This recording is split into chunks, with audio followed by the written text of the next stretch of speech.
함께 기도드리겠습니다.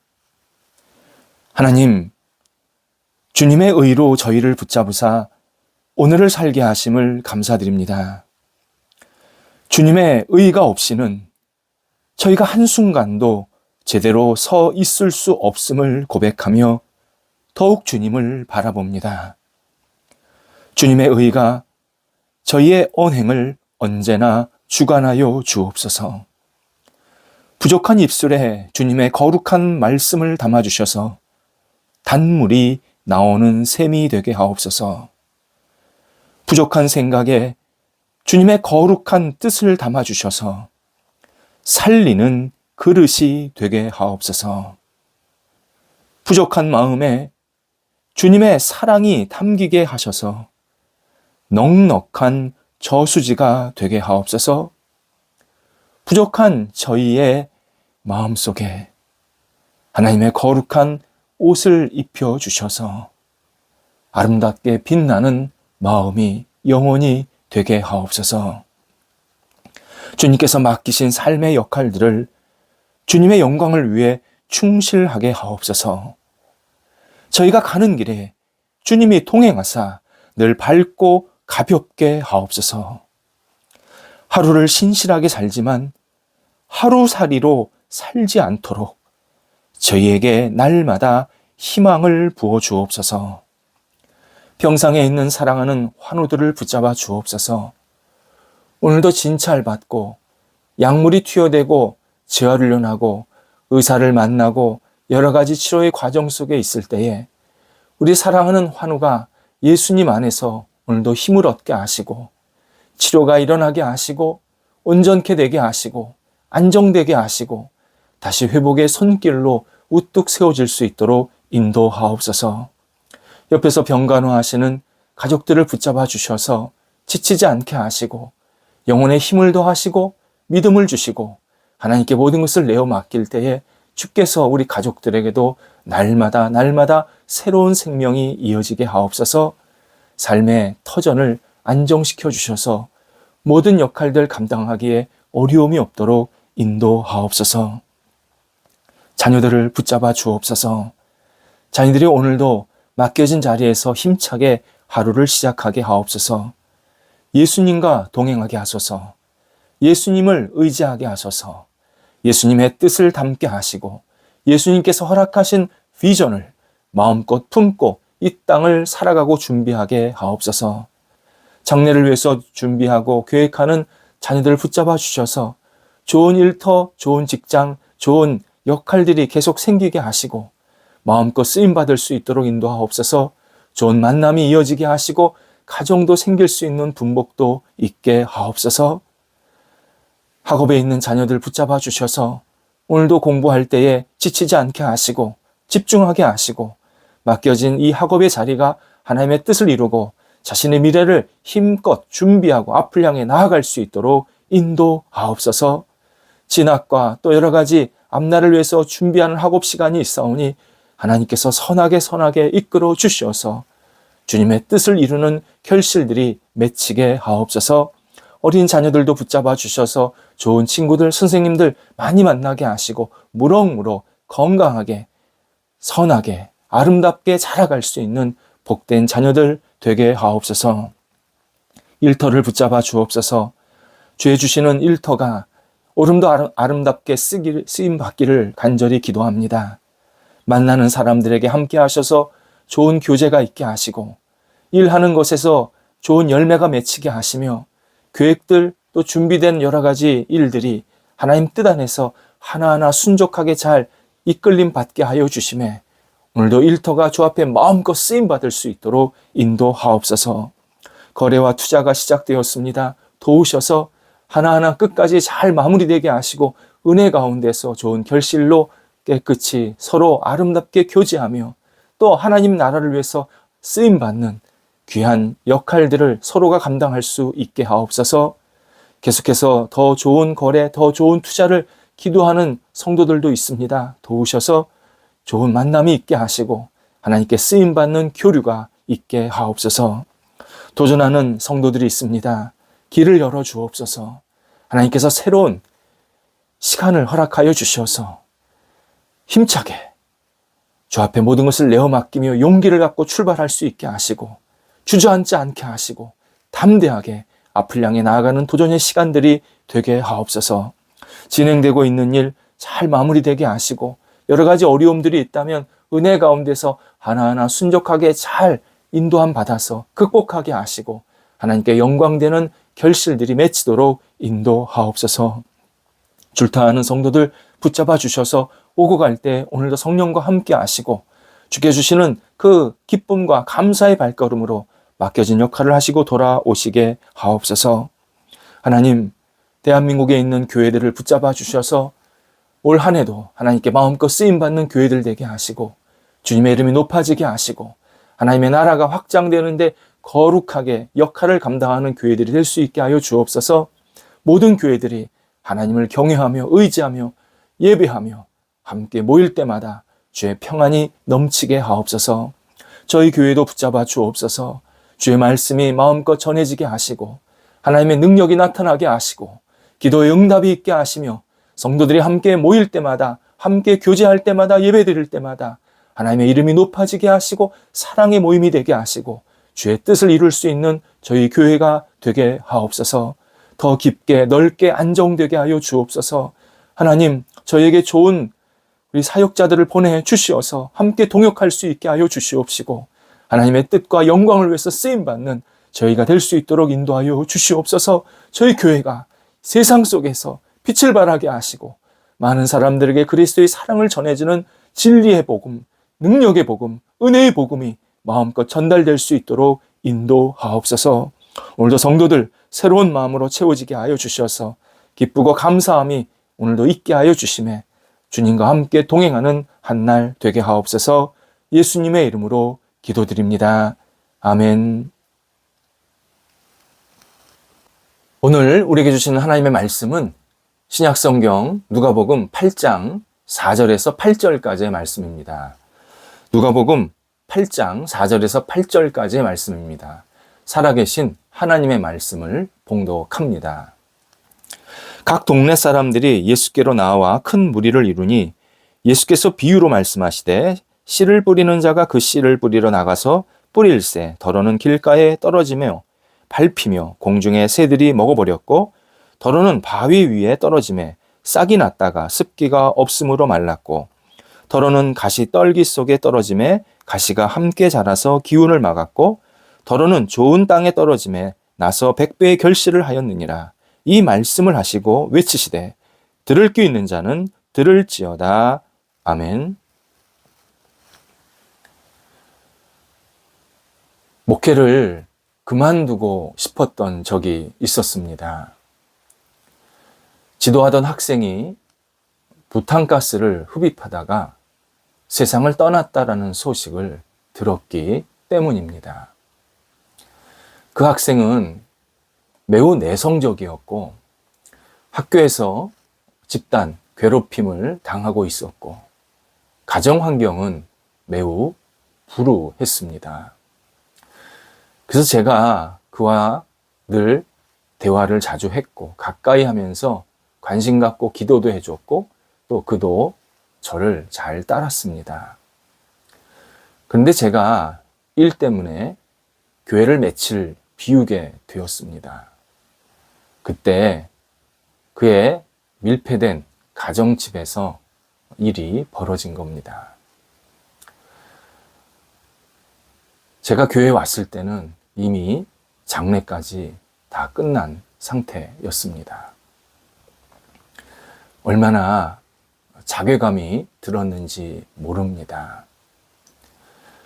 큰 충격을 받았고 한동안 모든 것이 실망스럽다고 느끼면서 아무것도 사역을 하기 싫었습니다. 어떻게 해야 하나? 무엇이 문제일까? 정말 몇 날 며칠을 기도하고 고민했습니다. 하나님께서 그때 깨닫게 하신 아주 분명한 진실, 내용이 있었습니다. 지도하던 학생이 세상을 떠나서 내게 그런 마음이 생겼다. 목회를 좀 포기하고 싶은 마음이 생겼다. 이건 핑계였습니다. 실상은 몇 년 동안 정신없이 목회 시간을 지내면서 저 자신에게 정서적으로 뭔가 문제가 생겼다라는 이 사실을 제가 깊이 깨닫게 되었습니다. 신앙인이 예수님을 믿고 변화받는 것은 총체적인 변화입니다. 영혼, 삶의 습관, 나아가서 인생 자체가 바뀌는 일입니다. 이때 우리가 영적으로 하나님을 믿는다고 했지만 정서적이고 감성적으로 전혀 안정이 되지 못하는 모습을 보게 됩니다. 삶의 변화가 우리 정서까지, 우리의 감정까지 아직 내려오지 못한 상황이라는 의미입니다. 예수를 믿어도 정서적으로 불안하면 말씀이 들어오질 않습니다. 삶의 도전을 전혀 받지 않습니다. 어떤 신앙생활하거나 말씀을 들으면서도 내가 어떻게 살아야겠다, 어떻게 다시 시작해야겠다, 이러한 내 마음속에, 내 정서 속에 어떤 도전의식이 생기지를 않습니다.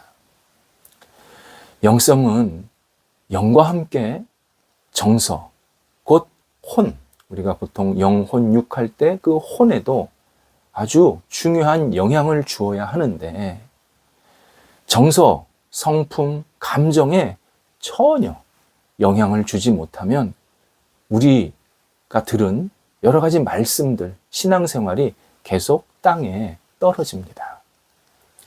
본문 6절에서 농부가 씨를 뿌렸는데 자라지 못하는 이유가 땅에 습기가 없다고 예수님께서 비유로 말씀하십니다. 습기는 촉촉한 물기를 말합니다.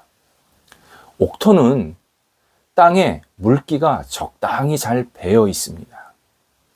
반면 마른 땅은 땅에 물기가 거의 없어서 푸석푸석거립니다. 이렇게 날아다닙니다. 땅에 물기가, 습기가 없다라는 것은 바로 우리의 정서, 마음, 감정의 메마름. 이 메마름을 말합니다. 우리가 세상에서 생활하면서 여러 가지 다양한 힘들고 부정적인 경험들을 겪게 됩니다. 그러면 나도 모르게 우리의 마음에, 감정에 아주 심각한 금이 갈라지기 시작합니다. 메마르다 못해 쭉쭉 갈라지는 겁니다. 그리고 모든 것이 다 귀찮아지고 모든 것이 다 의심스럽고 모든 것이 편하지가 않습니다. 기쁨의 감정은 사라지고 나쁜 감정만 계속 일어나서 우리의 정서를 계속 궁핍하게 만드는 경험을 만나게 됩니다. 대표적인 이 메마른 감정이 생기는 환경이 가정입니다. 예수님을 믿어도 가정의 부정적인 영향에서 벗어나지 못하는 경우를 많이 보게 됩니다. 사람들은 그리스도의 능력이 자신의 가정의 저주 또는 어두움을 깨뜨린다라고 생각하고 있지만 실제로는 예수님이 가정의 어두움에 갇힐 때가 참 많습니다. 이유는 가정에서 일어나는 혼란, 갈등, 그리고 위기를 제대로 파악하지 못하고 이해하지 못하고 잘 대응하지 못하기 때문입니다. 예수님이 힘이 없어서가 아니라, 예수님이 능력이 없어서가 아니라 예수님의 능력이 우리 가정을 변화시키는데 우리가 우리 스스로를 열어놓지 못하고 그냥 계속 혼란스럽고 갈등하고 위기에 빠지게 되는 그러한 모습으로 자꾸 빠져들기 때문에 예수님이 우리 가정을 변화시키는데 계속 걸림돌을 우리가 스스로 만들고 있습니다. 병을 고치려면 병의 원인을 알아야 합니다. 우리는 예수님을 믿으면서 문제를 덮으려고 해서는 문제가 절대 해결되지 않습니다. 오히려 충실한 종교 생활이 가정에 문제가 될 때가 있습니다. 거짓, 가족 간의 배신, 망가진 관계, 절망, 그리고 가족의 이름으로 행하는 반신앙적인 사랑, 하나님이 기뻐하시지 않는 무조건적인 두둔, 이러한 것들은 실제로 우리 가정 안에서 일어나는 죄에 무감각하게 만드는 아주 잘못된 사랑입니다. 뿐만 아니라 이런 가정은 하나님이 주시는 이 평안과 기쁨이라는 이 소중한 선물을 계속 철저히 막는, 마치 비가 오는데 우산을 써서 빗물을 안 받게 되는, 하나님께서는 계속 우리에게 평안과 기쁨과 그리고 감사를 계속 주시는데 우리가 스스로 우리 가정 안에서 자꾸 우산을 쓰고 있는 이러한 잘못된 모습으로 살 때가 있습니다. 바로 감정적인 메마름이 가정에서 있을 때입니다. 감정적인 메마름은 신앙생활 오래 한다고 해결되지 않습니다. 남들 보기에는 좋은 사람, 공손한 사람이 있습니다. 욕이나 비속어 등은 전혀 사용하지 않고 도덕적으로 괜찮은 사람이 있습니다. 기도도 잘 할 수 있고 나름 경건하게 살 수 있습니다. 그런데 씨앗이 옥토에 뿌려지지 않았기에, 씨앗이 촉촉한 물기, 촉촉한 우리의 감성에 뿌려지지 않았기에 하나님으로부터 전혀 영향을 받지 못하고 요지부동의 부정적인 모습만 계속 갖게 되는 것을 우리가 확인하게 됩니다. 정서적인 문제가 신앙생활에 엄청난 영향을 준다는 뜻입니다. 정서적인 문제가 생기면 성경이 약속하시는 이 만족, 기쁨을 실제로 전혀 경험하지 못합니다. 행복하지 않습니다. 좌절감은 커지고 일에 지치고 불안합니다. 하나님을 기쁘시게 하는 일은 머리로만 알지 실제로는 그렇게 살지 못합니다. 나아가 분노와 원망으로 우울한 삶을 삽니다. 말로는 다른 사람을 사랑하고 용서한다고 하지만 혼자 있을 때는 주변 사람들에게 저주를 퍼붓습니다. 입으로는 찬양합니다. 생각으로는, 마음으로는 세상의 것을 탐합니다. 그런 자신이 잘못된 것을 알기에 수치심을 느낍니다. 그러면서도 신앙생활을 제대로 하지 못하고 계속 도망가려고 싶어하는 그러한 마음이 생깁니다. 창세기 1장 27절에서 하나님은 당신의 형상을 따라 우리를 온전한 사람으로 만드셨다고 말씀합니다. 영혼육은 기본이고, 그러니까 우리 전체 그 인간됨은 기본이고, 사회적이고 이 관계적인 차원까지 모두 포함해서 온전하게 만드셨습니다. 그 가운데 혼에 해당하는 이 정서적인 부분, 이 감성, 이 마음, 이 성품, 이 부분이 굉장히 중요합니다. 정서적인 부분을 소홀히 다루면 하나님과의 관계, 이웃과의 관계, 나 자신과의 관계가 다 무너집니다. 결함이 생깁니다. 신앙적으로 성숙하지 못하게 되면 바로 정서적인 문제가 생겼다는 뜻입니다. 자폐아의 경우를 한번 생각해 보시기 바랍니다. 놀이터에서 같이 어울립니다. 근데 자폐아는 활발하게 뛰어노는 아이들과 잘 어울리지 못하고 처음에는 그냥 같이 서 있기만 합니다. 잘 모르죠. 처음에는 누가 자폐아인지 누가 비자폐아인지 잘 모릅니다. 근데 시간이 지나면 지날수록 그 아이가 혼자 있는 것을 보면서 제가 정서적으로 문제가 있구나, 그것을 발견하게 됩니다. 마찬가지로 우리의 신앙적 정서가 메마르게 되면 처음에는 모르지만 같이 사람들과 시간을 보내고 또 가깝게 지내다 보면 정서적인 수준이 그냥 드러납니다. 그래서 이 정서를 무시하고 신앙생활을 계속하면 할수록 상대방에게 어려움을 주는 그러한 일들이 반복해서 생기게 됩니다. 많은 이들이 신앙생활을 할 때 자신의 감정적인 문제는 별로 중요하지 않다고 생각합니다. 오히려 화가 나면 억눌러야 한다. 그냥 참아야 된다. 그렇게만 생각합니다. 하지만 언젠가 참지 못하고 폭발도 하고요. 자신의 감정이 억눌려주지 못해서 결국 수많은 사람들에게 어려움을 주는 그러한 결과도 우리가 보게 됩니다. 그래서 신앙생활에서 이 정서적인 안정이 굉장히 중요합니다. 하나님은 사랑으로 다가오셔서 우리를 총체적으로 변화시키기를 원하십니다. 슬픔, 분노, 좌절, 실망, 이러한 정서들, 이 부정적인 정서들이 우리 생활 속에서 분명히 생기지만 이런 것들을 통해서 하나님은 당신을 만나게 하시고 하나님의 뜻을 발견하게 만드시려고 합니다. 그러려면 내 정서적인 상태, 내 감정적인 상태를 좀 진지하게 다시 들여다봐야 합니다. 그리고 하나님의 말씀에 귀 기울이면서 하나님이 나에게 지금 뭐라고 하시는지 계속 듣고 나 자신을 살펴야 합니다. 그래야 우리의 정서가 제 길을 찾고 안정되기 시작합니다. 하나님은 불안하고 화가 많은 이 시대에 그리스도인이 정서적으로 건강하게 살기를 기대하십니다. 우리가 영혼만 구원받는 게 아니라 우리의 감정도, 성품도, 정서도 정말 많은 사람들에게 하나님의 자녀가 됨을 분명하게 나타내고 이렇게 온전하게 세워지기를 간절히 기대하십니다. 주전 20세기 경입니다. 캄캄한 세상이었습니다. 당시는 정말 우상이 난무했고 사람들이 앞을 전혀 보지 못했던 시대였습니다. 그때 아브라함을 부르십니다.